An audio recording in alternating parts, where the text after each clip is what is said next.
You're about to enter a trade on the 5-minute chart. It looks perfect. But zoom out to the daily chart, and you're buying right into major resistance. You just walked into a trap.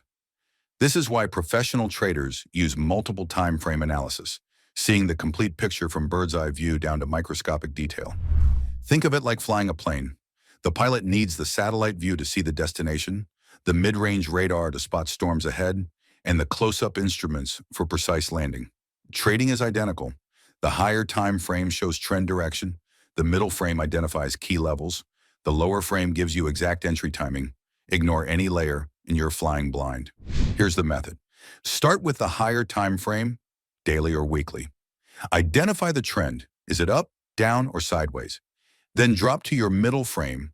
Find your key support and resistance zones. Finally, zoom into your trading time frame for precise entry. You're trading with the big picture, not against it. This simple process eliminates 80% of bad trades. Compare these traders.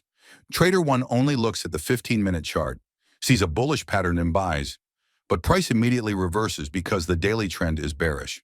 Trader 2 checks all 3 time frames, sees the daily downtrend, waits for a pullback, and enters short with the bigger trend. One fights the market, the other flows with it. Multiple time frame thinking isn't complicated, it's essential.